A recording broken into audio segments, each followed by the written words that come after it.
All right, today we're going to dive into a concept that's so fundamental, it touches literally every decision you make, every country on the planet, and every single day of our lives.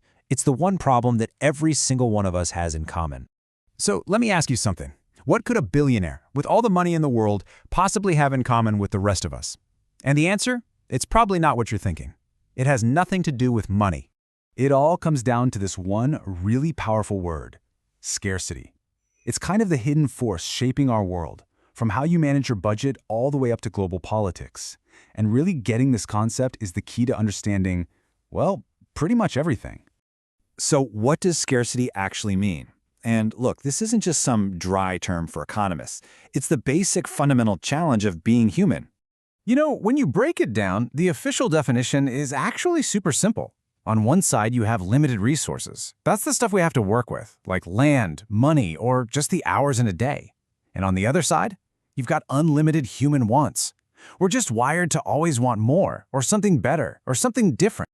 So what happens when you have these two things crashing into each other, limited stuff and unlimited wants? Well, the result is always the same. You have to make a choice. You just can't have it all. Something's got to give. Okay, so let's go back to our billionaire for a second.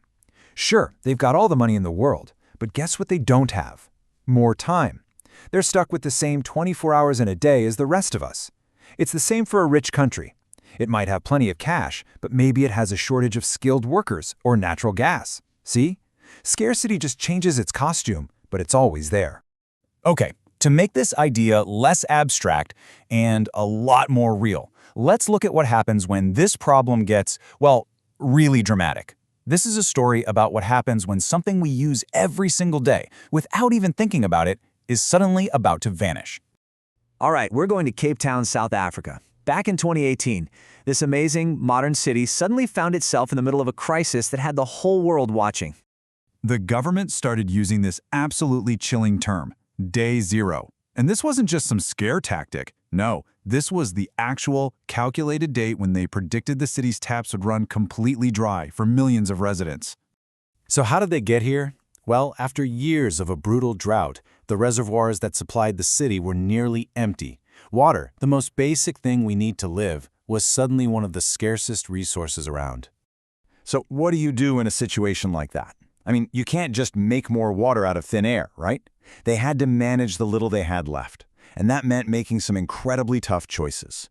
First, they imposed strict limits. We're talking just a tiny amount of water per person per day.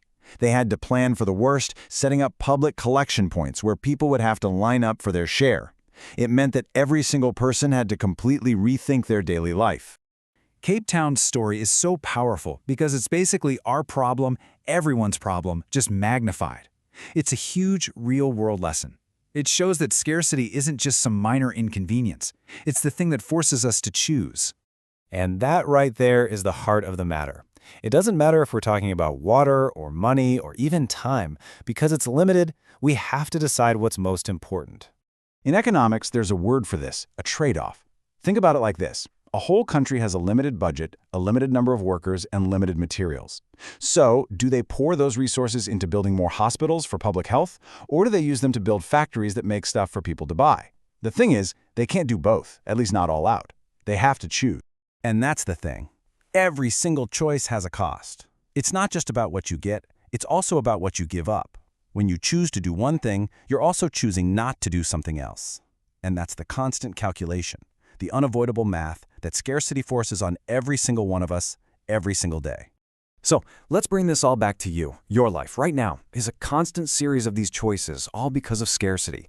Think about it, from the money you spend to the hours in your day. So the real question isn't if you'll have to choose. You will. We all do. The real question is, what matters most to you? Because when you know you can't have everything, you have to decide what you're willing to give up to get what you really truly want.